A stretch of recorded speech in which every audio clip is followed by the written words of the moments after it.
to the Rock Fight, where we speak our truth, slay sacred cows, and sometimes agree to disagree. This is an outdoor podcast that aims for the head. I'm Colin True, and joining me today, rumored to be the next co-CEOs of Lululemon, it's Eoin Comerford and producer Dave. Congratulations, guys. Wow. You haven't seen me in a pair of leggings, Colin. It's exciting. Is it just automatically see-through? Oh, it's the people demand it. Yeah, got us some breaking news yesterday, right? Let's say some changes. Lulu's going to go through some changes, it sounds like. Yeah. Chip must be excited. He's got a CV ready. Right. He's like, I'm applying for the job. Yes, let's go. Well, his plan is coming to fruition. Yes, one step my at a time. evil plan. That's right. Well, today we're going to be opening a six-pack of topics, sort of a full lightning round episode, since we really haven't had much to talk about over the last couple of weeks, except for the running event. So we wanted to hit you guys with a bunch of stories. We're also going to be taking outdoor trade show temperature read as more news continues to come out of the outdoor trade show scene. But first, guys, we have the Rock Fight's holiday schedule. Folks, after today, you're only going to get one more episode of the Rock Fight in 2025. No! That will be next Monday. That's right, when we hand out the first ever Rock Fight Awards. And then we're going dark to January 5th. Look, this podcast is on the verge of its third birthday. I don't think we've ever taken a break. So we're taking a break. We're taking a couple weeks off. Listen to some of the back episodes. Go back to the beginning. We're pushing 430 episodes. There's plenty. We'll curate some best of the back episodes and just let them out for sure. And we're always pushing layers, the episodic kind of concept that got this whole thing going. So people should listen to layers, especially if you really can't get enough of my voice at this point. Go for it. Listen to 3 straight episodes. Yeah. I can get enough of this.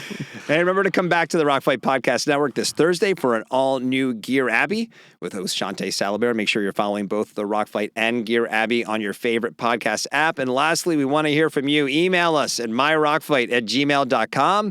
Reach out on LinkedIn or head to Instagram where we are Rockfight Co. Send us a message. We've been getting some good messages lately. We want more of those, so send us some messages, guys. We'd love to hear from you. And of course, we're leading with quicksand, right? Dave is enamored with the hiker. What is this quicksand thing? Quicksand is real, Owen. It's real. Oh, okay. I'm assuming that most of our audience have already heard this and actually have dived into it so much. What is it? A fellow named Austin Dirks, who will forever be known as Pitfall Harry, actually was hiking in Arches National Park, doing a solo hike, and got himself stuck in actual quicksand and had to be extricated by the emergency response team it took out hours. there. Yeah, right. And fortunately was safe. Fortunately had a Garmin and was able to let people know that he was there. He didn't have a vine that he could throw around a nearby tree to yes, haul he had a himself out. Garmin. This guy was prepared.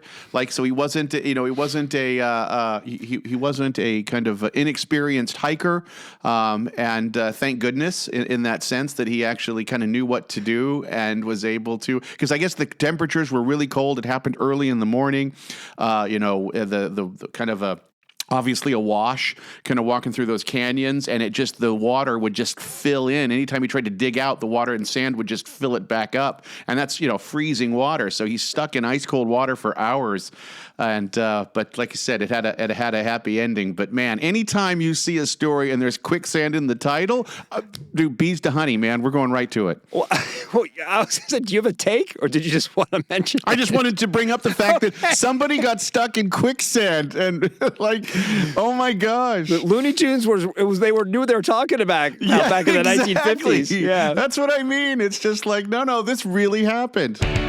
Well, our first industry story, guys, we have, in addition to owning companies like Amer Sports, the parents of folks like Arc'teryx and Salomon, Chinese sportswear brand ANTA also has a wide range of products from trail running to basketball footwear and apparel. And they're a retailer. And on the heels of exhibiting at the running event a few weeks back, ANTA announced they will be opening their first U.S.-based store in Beverly Hills. No specific date as to when the shop will open, just that it will be soon. Owen, what is this or perhaps what could this mean for the U.S. outdoor and athletic retail world? Well, I mean, it's clear that ANTA is coming for the U.S. market, right? I mean, they've actually even signed NBA players, Kyrie Irving and Klay Thompson, so they're not messing around. No. They're also, I mean, this is not a small brand. They're I think $10 billion in sales. They own the Fila license and some others in China, major retail presence in China. So, they definitely have the dollars to make a splash. They were at TRE. They had a decent sized booth. I would say it wasn't terribly well trafficked from what I saw. But to me, the big question is the U.S. consumer ready to embrace a native Chinese athletic brand that is premium priced on par with the Nikes of the world, right? Is the U.S. ready for that? And if it is, how are they going to break into the U.S. market? The Chinese retail market tends to be very brand store centric. So is that going to be the approach where we're just going to see ANTAs popping up all over the place in all the fancy brand areas? I mean, the fact that they're opening in Beverly Hills tells you that this isn't going to be like, down at your local mall. I mean, they're talking about premium real estate here. So yeah, an interesting one, certainly. Is the challenge, I mean, it's probably going to be both, right? But is it their brand, is it selling the brand, people on the brand that is their own stuff, the ANTA brand, or is it the retail side, right? Because you think about folks like, I don't know, even like a Kathmandu you could say, could have made the case for maybe coming over and opening retail shops in the U.S., but it doesn't seem like something that they really want to do given the entrenched incumbents here in the U.S. Like, what do you think the challenge will be here more so like the selling people on their own stuff, which to your point, they already have a couple of big basketball names tied to it, or is it going to be, hey, we want to open our own retail stores and now here's another player and getting people to go and shop there? Well, it's linked, which is, do you have a brand that people care about, right? And so it's a little bit easier on the wholesale side to get, a quicker level of distribution across the country. If you can get into the right retailers, and they are online with Dick's Sporting Goods. I don't think they're in any Dick's Sporting Goods stores. So they have some sell-in, but you can open up a whole shit ton of stores, and if nobody knows about the brand or cares about the brand, it's just not going to go well. Right. So I feel like there's going to have to be some kind of, either if it's a regional approach, a big regional brand push, or if they're going to go national, then a national brand push. Where we're going to see the ANTA name show up on, the ads for major sporting events. I would Colin, you say, what's the big obstacle to ANTA moving into North America? Good old-fashioned bigotry probably would be the first thing I would look. I thought we embraced bigotry in this nation over the last 12 months exactly, or so. Exactly. I mean, it's like it's nothing. It's not going to be their product. It's not going to be their American athletes. It's just going to be kind of the American kind of knee-jerk reaction. I mean, look at Li Ning. Li Ning moved to Portland in 2008. They had a big push. They had a lot of American athletes too. They had product. They were definitely, and they were never able to gain traction. And they are I think they were I don't know if it's still the case, but certainly the leading sports brand in China at that time. So I think we're going to have a natural hesitancy to it. And again, it's not like it's an uncrowded marketplace and we don't have plenty of choices. So, I mean, they're definitely fighting for that. Yeah, and it's one store, right? And it's a premium market. Let's see how it goes, right? As we're going to talk about in a little bit here, they've got some really great brands that already have presence here. Wilson, Arc'teryx being those choices, and they're investing heavily into those retail environments. Yeah. I mean, Wilson has come so far in the last 5-6 years. Just it's incredible what they've done. They've always been a sleeping giant. This is the number one Wilson pod, I think. We talk about them all the time. It is. Here. We do. Yeah. That's right. That's right. Go for the W. I think that there's just a challenge with anything in terms of a Chinese brand is let's face it, the perception in the U.S. market is Chinese brands are cheap, right? Yeah. And that and I think at least ANTA doesn't have to have the baggage of Li Ning, which sounds like a Chinese brand, and I hate to say that, but it's true. Yeah. So I mean, it's like the whole Mount to Coast of it all, right? I mean, we were, I think, all shocked that we had no idea that they're basically a Chinese brand too, right? Right. And they certainly haven't gone out of their way to make that clear in their brand positioning, which I think is smart. But yeah, the ANTA piece, I don't know. It's going to take some dollars, some big dollars. Well, they must have a war chest, though, right? I mean, all their brands are just crushing it, especially in Asia right now. So I assume that it's probably a good time from a financial perspective. It's not money or product. It's going to be perception, right? It's definitely going to be perception. And let's be fair. Most of the American brands we're buying are Chinese brands anyway. So, Dave, Or what? They might be made there. Yes, potentially. Right. Well, let's segue into one of ANTA's most well-known properties. Last week, a feature on Arc'teryx in the Wall Street Journal highlighted the brand's massive growth in Asia and highlighted how they went from about 70% of their sales coming from wholesale just 6 years ago to now getting 75% of their sales through direct channels. Arc'teryx CEO Stuart Haselton said in the feature that the brand sits, quote, in between sport and luxury. I mean, are we entering uncharted waters for Arc'teryx here? I mean, has any outdoor brand had their growth potential, had Arc'teryx's growth potential, and also been able to authentically embrace the fashion side of the business the way they have? I mean, what does this mean for You mean them other in than the North industry? Face? Yeah.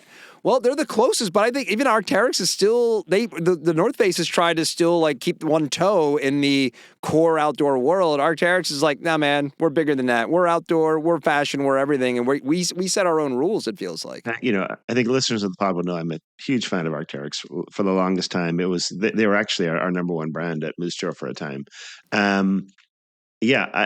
Great product, great brand.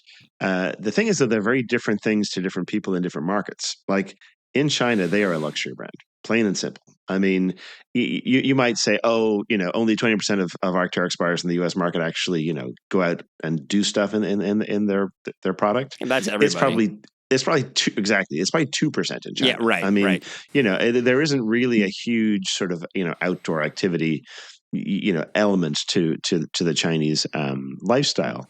So it is purely a luxury play in China. It's actually more expensive in China, which I think is a little bit crazy. Like you look at like an Alpha SV that costs $900 here now in the US. Yeah. Woof, for a shell, $900. That's over $1,000 in China. Okay. But the funny pricing dynamic with luxury is the more expensive it is, the more desirable it is in a way. So yeah, I think the challenge they have right now though is because China is becoming their most important market. That's really what's driving the bus. And I feel like the enthusiast element of the U.S. market is just going to get left behind. Quite frankly, that it's a fashion play, it's a core play, it's a whatever play over here. Yes, it'll show up in some of the higher end resort stores or higher end, outdoor specialty stores. But at the end of the day, if you're an enthusiast who looking for a great shell, Arc'teryx would fit the bill. But I don't know. I don't think it's going to be where you're going to go. You're going to find probably a better shell at a better price, and not have maybe some of the, quite frankly, baggage now that Arc'teryx is carrying in the fact that it is kind of this luxury core brand. But to that point, haven't they sort of removed themselves from ever becoming like a zombie brand at this point? They sort of elevated themselves kind of above the rest. I mean, they also, they're able to survive PR hits like the whole Himalaya thing. They have that was over in like 10 seconds. Like nobody cared. I don't know. It just feels like I don't think this is nothing we've seen before. It feels like with Arc'teryx. Dave, how do you feel about the brand and like where it's headed and all, the kind of the way they're positioning themselves, like right in between sport and luxury? I think it's the natural place. I think it's just one of the first to get there. I think we'll see. We already see others. Why isn't like what Satisfy doing a similar kind of approach? Right. Sure, that's what they want to be. Right. That's got to be on the mood board. And Arc'teryx is a model that's created. I mean, like we said, are people showing up at the Crag in a new shiny Arc'teryx jacket? Probably not, right? Maybe a used one, but I would say anybody with trust fund craggers. Yeah, right. Well, anybody who calls it a Crag ain't doing that, and they're certainly not spending $900 on that piece. But no, it fits into all parts of society. I think it's really more of a testament with what North Face has pioneered in that sense, and what Montclair has done is just really the obsequious nature of outdoor into our culture that is now just part of mainstream kind of fashion sense and let's face it, functional need. Having our clothing work and function for us to keep us warm, dry, cool, and safe is that baseline. And so now I've got that met. Now I've got a style sense to it. I want to look good doing it. In Arc'teryx's case, I just want it to be black and sleek, and there you go. I mean, you look at the pricing of outdoor product nowadays, it is in the luxury tier in some cases. We talked about the new Patagonia Pow Slayer. Right. Shell was $800. It's like, woof. I mean, That's Middle no America different. isn't spending $800 on a shell. No. They're just not. No. And it's interesting. You talk about sort of the shiny new aspect of it. In talking to Aaron over at Gear Trader, Arc'teryx is like that is the number one. Like if they can get more used Arc'teryx, like Yeah. it commands a premium on Right. the used market more than any other brand out there. It will help fuel our secondhand industry.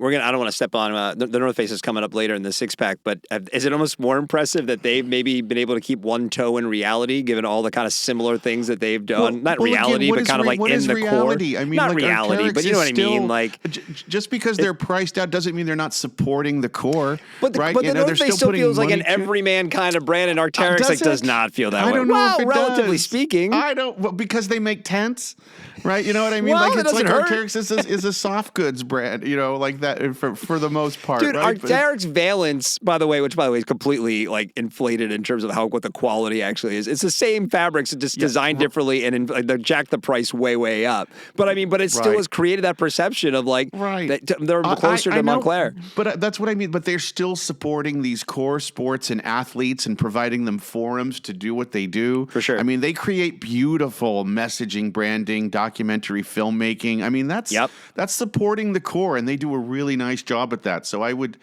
hesitate to say that they're not part of that. It's just that they have found a larger space to play in, and good for them. Well, when they come out with their New York Fashion Week, athlete film, then we'll know that they've fully gone the other way. Right? I love their we were going to give a skier nice. this money, but we went with the model on the runway instead. Yeah, I'm a sucker for them. They're nice. To me, the question is, like I used to, if I would see somebody wearing a piece of Arc'teryx, I'm like, oh, okay. This person knows a thing about a thing or two, right? I mean, they're buying the right shit. At what point does that turn to, oh, this person might be a bit of a douchebag, right? So, nice I think that's the BMW, danger. dude. Exactly, right. So that's the danger. Like if it just becomes a finance bro brand, then I think which and they'll probably be very successful being a finance bro brand. But my question is, is the outdoor enthusiast part of it lost at that point? Right. The enthusiast, it still should be aspirational. Like you see an enthusiast wearing Arc'teryx, like, oh, sweet, your stuff. You spend a little extra money on your piece of gear, right? Versus like, oh, you just have money and you don't care. Yeah, that's a good point. All right, coming up third in the 6-pack, LL Bean. All right, per Retail Dive, LL Bean will be opening 8 new stores, including locations in Alabama and Tennessee, with plans to open 8 to 10 more in 2027. In addition to more of their own stores, the venerable Maine brand and retailer has been making real inroads with wholesale accounts as well. They've brought on a team of independent sales reps, and they've been really going for it. Owen, what do you think of the strategy from Bean? I mean, they're kind of this unique. They're a legacy brand. They're unique in the outdoor landscape. They have a ton of authenticity, but can they become a fixture in wholesale? I don't think of them as a brand that if I went into like an independent gear shop, I would see, expect to see LL Bean. I think of LL Bean when I'm in Freeport or I'm in one of their outlet stores. That's when I think of LL Bean. What do you think of the strategy? Yeah, so actually at Musto, we were one of their very first wholesale launch partners back in, I think it was fall of 23. Part of that was because I connected with their CEO, Stephen Smith, because he had actually been at Walmart before LL Bean. And so I'd love to tell you that all the learnings from that launch, but that was also our last season as an independent. Welcome retailer. aboard, and we're closing. Yeah. and oh, by the way, we're selling all of your stuff to a jobber. So yeah, it wasn't great. But no, I think to your point, they have a huge amount of authenticity. Yeah, and obviously the bean boot and all the rest of it, and some very specific styles that are theirs and that have a specific LL Bean look. I think they also have, quite frankly, a lot of stuff that is fairly generic. That we, the khakis and the flannels and the whatever. So from a retail perspective, if you can bring in some of the unique pieces that talk to Bean, I think that works. Just don't bring in kind of all the stuff that fills out their line. and also, I mean, let's face it, more and more outdoor stores are leaning more lifestyle. And I don't think anyone's going to try to sell Bean as a performance brand, Yeah. but as a lifestyle fill-in, sure, I could see that happening. I do love the idea of I'm curious how much of a hit maybe even some outdoor brands have taken, more core outdoor brands have taken in terms of their lifestyle assortments at some of these stores. It's I have Bean now. I don't need to buy our flannels and our khakis or whatever it is from Patagonia or the North Face or Marmot or whatever it is, because we have Bean kind of filling that need. Dave, where are you sit on Bean these days? Well, look, it is. I mean, maybe in where they're opening stores, it's still kind of a Yankee exotic outdoor brand. You know what I mean? Yankee exotic, right? It's just not something that's been. I want to start a Yankee exotic brand. I think we're onto something with this, Dave.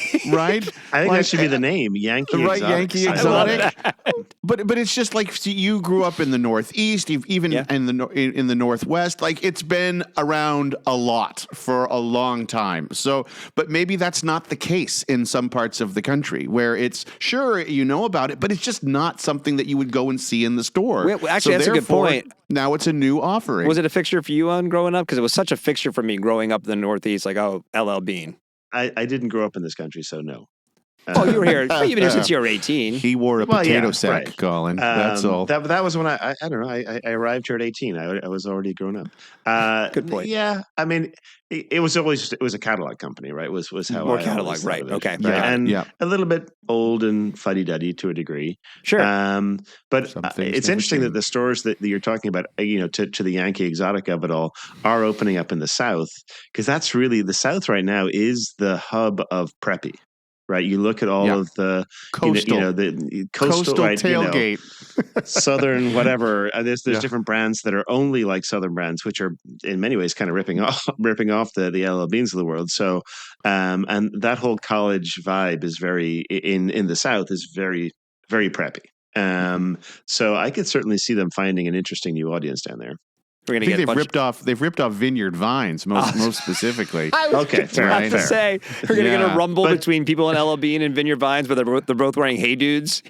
Dude, Hey Dudes, Faraday, and Vineyard Vines can go at it. Okay, fourth in the six pack here, we have the color of the year. So outdoor apparel brand product folks are surely keeping an eye on a recent controversy in color trends.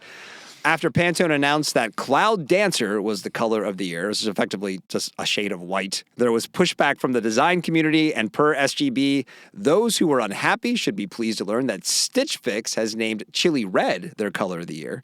Stitch Fix also announced that trends such as throwback to the 90s, sporty looks, and collegiate-inspired looks, good segue from that conversation, guys, well done, were all popular in 2025. And guys, I do have to ask, out of reading this, will we ever get a big outdoor brand to lean into trend and color to shake up the grays and blacks and beiges that we routinely get? First of all, what I would say is those grays and blacks, that's really more of a men's story. Women will actually buy color. And there's a lot more interesting stuff and color stories that happen over there. Dusty purples were really the thing 2 years ago. But Dusty Purple is the first album from Yankee Exotic. Oh, I love it. That's fantastic. But and it's funny because in the history of the outdoor industry, bright colors were important. They were an important safety element for mountaineering jackets, etc. Right? But guess what? The reality is most people aren't mountaineering in these things, and most guys are boring AF, and they just want something that that they don't have to think about. A black jacket you can throw on over everything; it'll last forever, etc. So that's the real problem. So it doesn't matter what the hell Pantone is saying. It's like, well, whatever, we're buying black. And it was a real challenge, I would say, when you were trying to merchandise a store, especially in the men's section, because realistically, if you just merchandised it with what sold, it would all be black, blue, and gray. 100%. That would be the whole store. I was in an REI recently, and there was no chili red. There was a lot of black, gray, and even on the women's side, there were definitely some more colors to your point, but it still was pretty basic. Right. And so what we used to do at Moose Jaw is actually we would go through because we would usually carry most of the colors of a product at least in our bigger brands. So there would be some colors that would be considered core. Every store would get those colors. There would be breath colors, which would be saleable colors Depending upon the size of the store, its sales might get those additional colors. And then we would have what we call splash colors. These were colors that probably weren't going to sell very well. And we would just sort of smatter them into a store here or there and actually use that store as the FC, or we would ship from that store. Because the only way we could sell through it in a season and not basically be buying a markdown was to actually sell it online. Because we would maybe sell one in the store, right? Yeah. But yeah, it's a But it was tough, part of a merchandising challenge. strategy to draw the eye, right? Oh, there's an orange shirt. What's going on over there? And then they pick up the black and go to the register, right? And that kind of thing. Right. Yeah. Exactly. Dave, where are you sitting on color these days? Well, I think we've lost the plot here. We're talking about color of the year here, right? Here we go. I mean, like, goodness gracious. Which, first off, I just have to, right out of the gate, what is SGB citing Stitch Fix for their color of the year? What? Who cares? I mean, you're talking about our industry, Pantone, Coloro, WGSN. Those are the groups that actually set the palettes that influence our products that we see on the shelf. So so I don't care whose chili red is that. That's fine. But let's also case that was probably a Coloro color 2 years ago, setting up for 2026 that the retail brand Stitch Fix then incorporated. You have to admit that Cloud Dancer sounds way more pretentious than chili red, though. Way more pretentious. And I think the issue with Cloud Dancer, the controversy really is that it's such a meh. Like, really, there's just like, are you kidding me?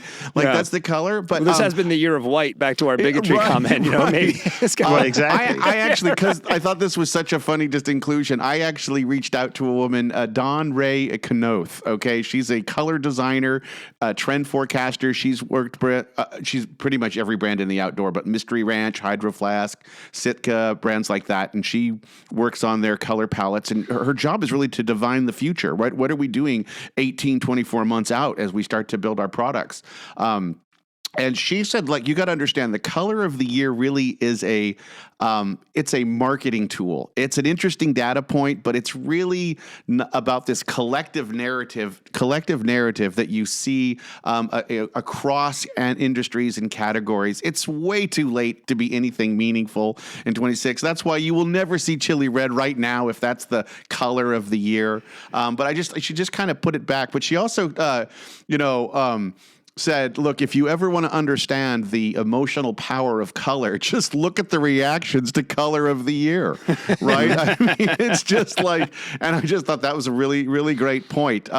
She actually writes a Substack called Creative Intelligence. So, check it out, but just interesting thoughts on color theory, things like that. But I just thought that required a little bit deeper knowledge than just the, blue and gray and green cell. It's one reason I wanted to put it on the outline too, is because for the folks who try to think of the outdoor as sort of this, the kind of the gatekeeping folks of it's just about the core activity. It's like, look, man, even the more core brands are so have to pick a color of what something's going to be. So these things matter. And also I was thinking is Chili Red Cloud Dancer, is that stuff that's in market now, or just the colors that are trending during the design phase now that we'll see in 18 months? And as Owen pointed out, even just in, kind of laying out how a store might be merchandised, American outdoor brands aren't really known for their groundbreaking color, right? And their outlandish style. I mean, like you said, REI, right now at this moment, there are 4 shades of taupe. I guarantee you there are 4 shades of taupe. So, WGSN did come out with their color for 2026. It is transformative teal. Yes. Yes. You're absolutely right. Points for to the alliteration. Sustainability kind of crowd. Yeah, much more exciting. A little bit of a deeper teal. Actually, I think it's a pretty cool. I color. have found teal to be the most transformative of all the colors. Oh, absolutely. The interesting thing from an outdoor industry perspective is, all of the colors that are going to be introduced next year. All that shit's been in the works for forever. Right? I mean, these colors were picked in 2023. Those samples have been made. Those workbooks were printed months ago. So, if teal is the color of 26, we can expect to see it in 2027 or 2028. Exactly. Maybe. So maybe even lingering into 29. Who knows? Who knows? Maybe you're behind the 8 ball on that one. So 2025 may be remembered as the year of Skims because in addition to the continued sale of Nike Skims, which, by the way, if you haven't looked in a while, exists as a standalone button on the Nike website. If you go to Nike.com, there's Nike Skims. That's a ding to Dave's ACG stock, I feel like. I feel like we need to take a little bit. Different brand, Colin. Different brand. The North Face and Skims. Hard line. But the North Face and Skims are back together again with a new batch of winter products, and this time they have stuff for your kids. You can now get for your baby, toddler, or small child a TNF Skims branded Nupsy jacket or one piece. It does seem that TNF is doing most of the heavy lifting here, with the Nupsy being the iconic puffy and the Skims part of it being the color, back to our color conversation, and showing up as a logo on the chest. So I just want to throw it out there, guys. Thoughts on the new Nike Skims, TNF Skims collection? I mean, Skims kid stuff? What are we? Okay, just so that we're clear, Skims is a brand that has a thong with fake pubic hair on it. It has a bra with fake nipples. For kids. And we're going to do that for kids. That's what we should, what about bras for kids with fake nipples and fake pubic hair? I mean, gee, what the? I mean, okay, I don't see the appeal. I mean, a lot of times with these, I defend these collabs, and even the TNF Skims, like, okay, sure, you made a thing, it's got the color, I get it.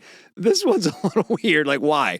First of all, I worked in the outdoor industry forever. I get tons of free stuff. When my kids were little, we bought a lot of like outerwear, like at Old Navy or whatever, because it's going to be worn for 2 months and then they're going to outgrow it. So a $200 Nupsy in general is probably like a non-starter.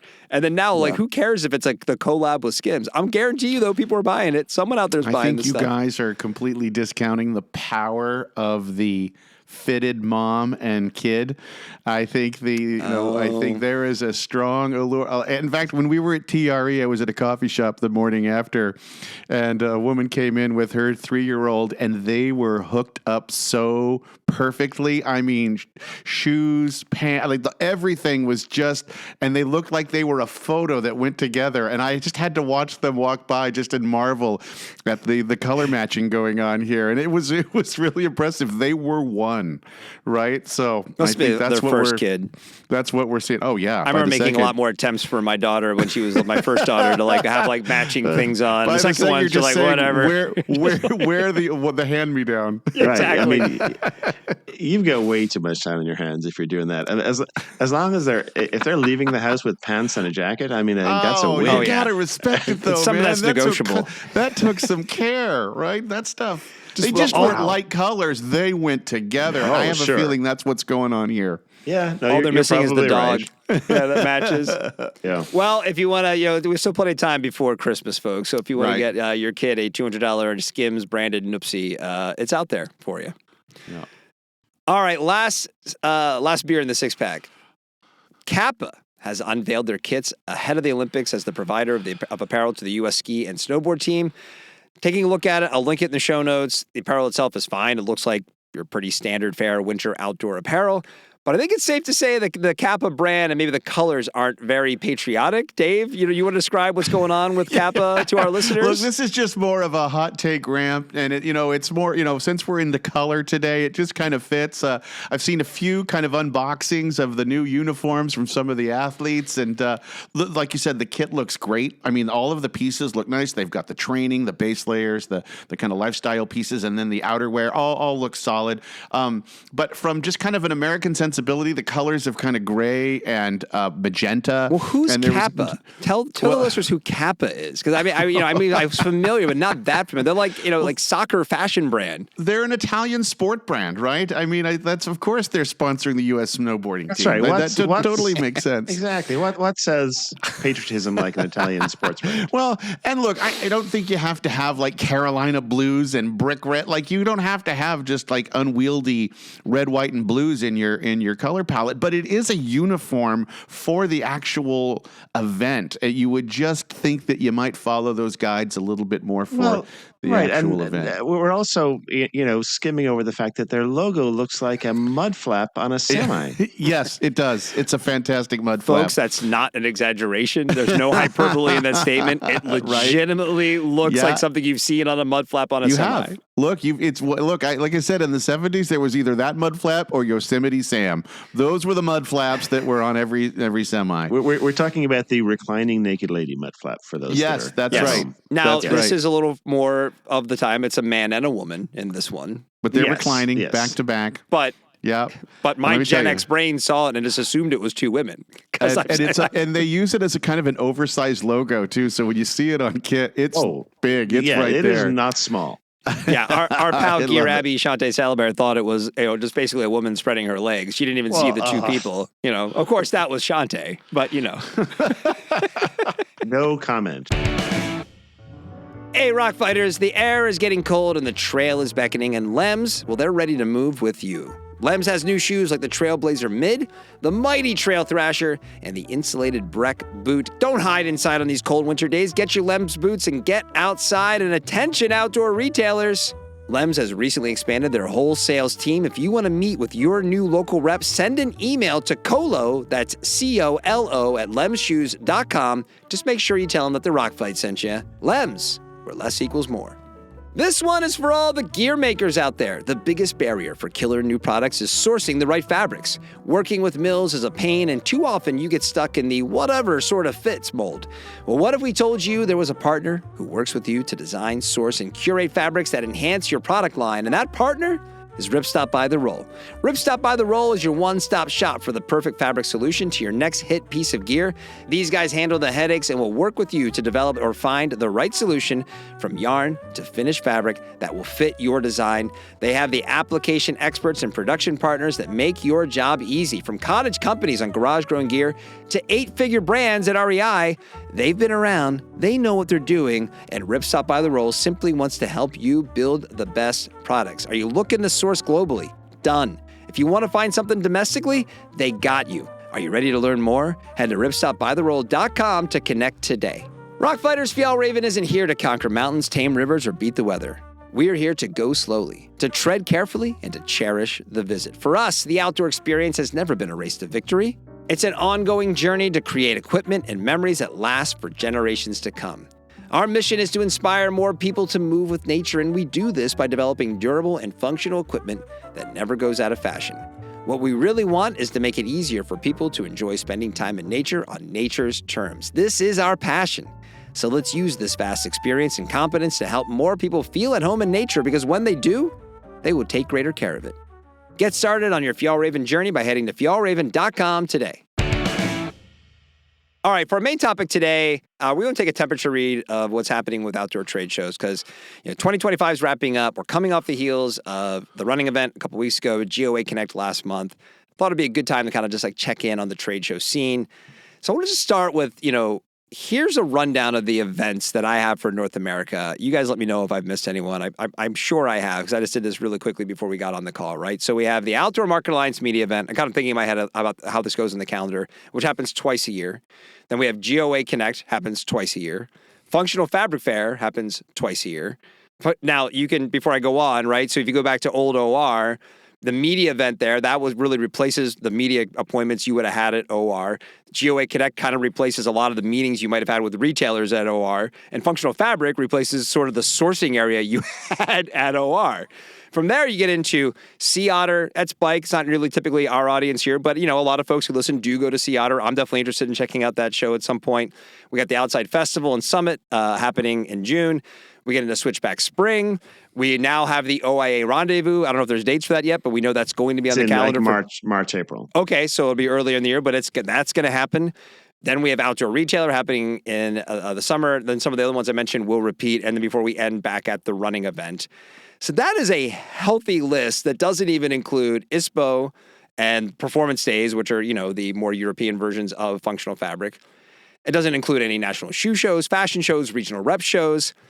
And, like I mentioned, a lot of this list was covered in a twice annual event in OR. So I guess let's just start with, generally speaking, after everything we've been through over the last year, the events we've gotten to go to, how are you both feeling about the state of national outdoor events heading into 2026? Exhausted. It's so much. Writing that list, God. I'm like, oh my God, there's so much. I know, and I've actually been to a lot of these this year. You're also leaving off Outdoor Media Summit. Oh my God, the Winter sorry, Sports. Sorry, Yoon, exactly. Winter Sports Market in Salt Lake City, which has kind of become a little bit the ski show for the There's like a industry. Boston ski show, I think, that happens more consumer, but That's more of a that consumer happens. show, yeah. Yeah. There's the Lux Ski Show, which is for the fancy ski people. That's in Denver. The There's fancies. so many shows. Yeah, and I think to your point, there's like four things that OR used to give us that all these things are trying to fill in. The National Industry Get Together, which is the Outside Summit Switchback Spring Rendezvous, National Outdoor Media Event, Outdoor Media Summit, OMA, etc., National Snow Sports Show, Winter Sports Market, Lux Ski Show, and International Sourcing Fair, Functional Fabric Fair, Performance Days. I mean, like, yeah, you're right. We used to be able to cover most of this with basically 2 shows, and now it takes 12. How many was that? Yeah, like 12 shows. Right, it's crazy. Dave, general thoughts on events?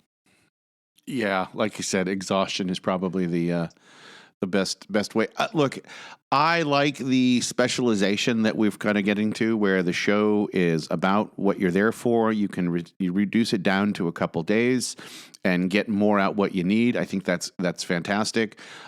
We are still looking for that meaningful connector and connection of an industry and a vibe. I think we have heard from people going to these shows that the podcast here can function in a little bit like that. It creates a space for everyone to kind of go to and talk a little bit of shop and talk a little bit of shit and just, just kind of like, get together in a shared vocabulary and kind of understanding. I think that is needed to join an industry. I think industries suffer when they lose their central meeting place. I think the athletic industry lost some of its insular and kind of more neighborly feel when Super Show went away. I think it crushed the local retailer of action sports when Action Sport Retailer went away in terms of the skate shop, things like that. So I think it's really critical that we keep trying to find a come together for the good of the whole versus just the commercial transaction. Well, and that's a popular thing to say, right? I mean, you hear most people say, like, coming together for a national event, like bringing the industry together. And that is important. And it's funny, having attended a fair amount of these events now, that happens in all forums, right? You're getting people in a room is a good thing, especially, give the digital age, or most of the times we're meeting over Zoom, being together, interesting things happen, leads get generated, all that kind of stuff. But you still kind of need, and by the way, there's still brands that I've talked to who I'm sure you guys have as well, like we need to figure out a way to get back to what we had. And to that, I just want to say, look, that ship has sailed. Please stop saying that we're going to try and revert back to a singular kind of thing where everything can happen, unless you're going to tell all these people to shut down their events. But I think you still need to have that undeniable thing that creates FOMO so people won't question it, right? Because it's one thing to say, it's a little just too nebulous to say, hey, you're going to spend all this money on T&E so we can all hang out. Right? It's like we need, what is that one thing that also says, but here's the real reason you're coming, that you can justify the T&E spend. And TRE has that, right? I think we left TRE being like, oh, we see why this show happens. And the retailer awards at the end of it, like, this is the show, that is the center point, the North Star of this event are those retailers, and everything kind of expands out from there. Aside from that, is there anyone making that kind of proposition for outdoor right now, and in your guys' eyes? I mean, to me, the right now one is actually GOA, but by its definition, it's a subset, so that can't be it. But ironically, it is it to a degree. The one that maybe has the best chance of getting there is Switchback, I would say. But it's early days. I mean, they have to show some real progress and traction next year if they're going to continue to have the potential to get there. They're definitely not there now, but if they add some more retailers, get some more brands, etc.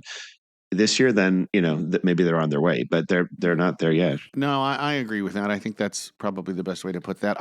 I keep coming back to, it is the responsibility of our largest brands to provide the connective tissue and to support the industry that got them to the size that they are today. All right. And I think that's what you see at TRE. That's not an award show. That is a collection of big dollar sponsors who make that thing happen. Right. And they create the party on the front and they party in the back. Right. It's the mullet of entertainment. Right. But we need that in the outdoor. And so right now, I think like you're right, smaller brands can't afford 5 days or 4 days of setting up a booth. That's not what we're talking about, right? We're talking about minimal investment for those that can't afford it to be and participate, but the bigger brands need to step up and create the platform.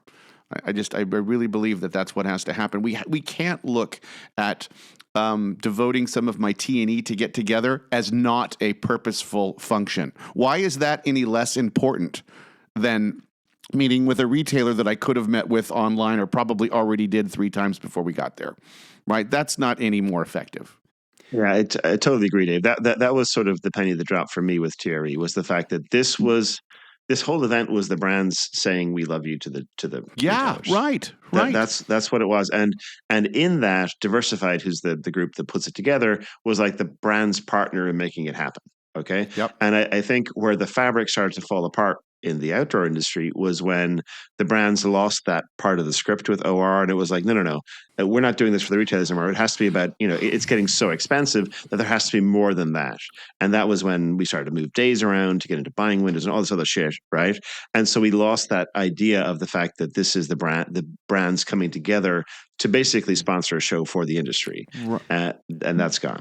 Right around the time private equity starts to make more acquisitions within the industry as well. That's what I was getting at with what I was saying about the brands. And I've, just again, some of it anecdotal, just hearing from other folks and just talking to people. There's a lot of like, well, this is what a show needs to do for us from the brand point of view. And I think that's exactly what you guys are saying. It's like, yeah, that's not the right way. You can't look at it that way, right? If you're looking for the show to serve you and your interests, it's like you're kind of off to a bad start. Like what is that North Star? I mean, if you want to say it's the retailer, if you want to say it's something else, fine. If it's consumer. I mean, we're going to talk about Outside Festival in a minute. I mean, they, for all the grousing we've done about Outside on this show, like pretty clear vision about what they're doing there. Say, hey, man, we're putting on a big party, and then other things can filter in around that, and it's a pretty if you're, especially if you like the bands, it's like, oh yeah, I want to go to that. Why wouldn't you? Mm-hmm. We should talk about outdoor retailer for a second, though, because they haven't been wasting any time trying to get the attention of the industry, right? They put out a press release on December 2nd, which was also the first day of the running event, announcing their industry day. Then last week, there was a press release. I may have featured someone who's right here on this podcast right now. I don't know. I don't know. Who would that be? They announced there will be a retailer conference as part of a 2026 event with keynote speaker Eoin Comerford. And I would be surprised if many kind of those large legacy outdoor brands showed up in Minneapolis, but I do think that they're really, OR seems intent on finding that value proposition on the emerging brand side and kind of on creating an opportunity for people, creating reasons for people to come, even if it's a bit of a spaghetti against the wall thing. I mean, what did you guys make of this? And actually, Eoin, maybe to start with you, like what you're going to be speaking. So what do you think about what they're doing? Well, they are absolutely leaning into this emerging brand discovery in a big way. I think, first of all, it is a real need for retailers. I mean, the 2 reasons that I would go to OR back in the day was, one, had top-to-top meetings with some of the key brands, talk strategy. We had already bought the line long before, right? 2 was discovering new brands, right? So that first part is off the table for now for most brands, as you've said. Okay, so it just makes perfect sense. Well, let's lead into the other part, because that's the piece that I think that they can deliver. I think the long-term play then from their perspective is if we can really, really deliver just a bunch of really cool, interesting, emerging new brands, we'll get the retailers, because you need that as a retailer. You really do. You need something interesting in your store, even if it's just the jewelry that's going to get people excited to come back and see what the hell is new and exciting, and they still buy the old stuff, whatever. But you need that to position yourself as a leader, as a retailer. So if they can get the retailers back, then ultimately, I think the hope is that those legacy brands kind of come filtering back and like, oh, I guess the retailers are all showing up, and it's in August, it's not in the middle of June, and all these other things. And I think that's the long-term play here. And which is going to be interesting. Hopefully, we're going to get a chance to go and see it.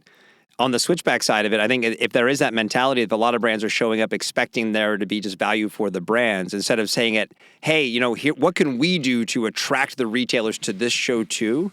I don't care if it's in June. I don't care when it is, right? I mean, we've talked about the June thing to death, and I get it that it's a strain on attendance for good reason, given regional shows and all these other things. But like we talked about last week, the running events in December, the week after Black Friday, and they make it work. Why can't the same thing happen in June if you give people a real reason to show up? So, hey, brands, stop saying it's on Diversified to say, or whoever to get the retailers to show up. What are you going to do to get the retailers to show up? I think that's something that's kind of missing in the conversation right now. We could go on and on about this, and I'm sure that we will. As we look ahead at 2026 and that list, do you guys have any predictions? What do you think is going to happen? will we just be sitting here next year saying the same thing? Like, what do you think?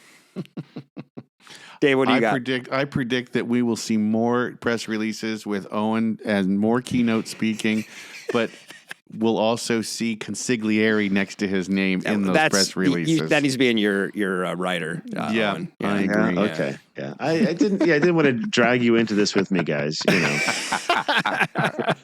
Oh, hopefully we'll be there with you. What do you got? Yeah, Any predictions? God, I don't know. I mean, it's going to be interesting. I think I would say that on the OR of it all, they are definitely putting this is a full court press, and so I think that there's going to be no this kitchen sink, man. It's all like it's everything we got. We're unloading the clip. You know, it takes a village apparently, but no, it's good.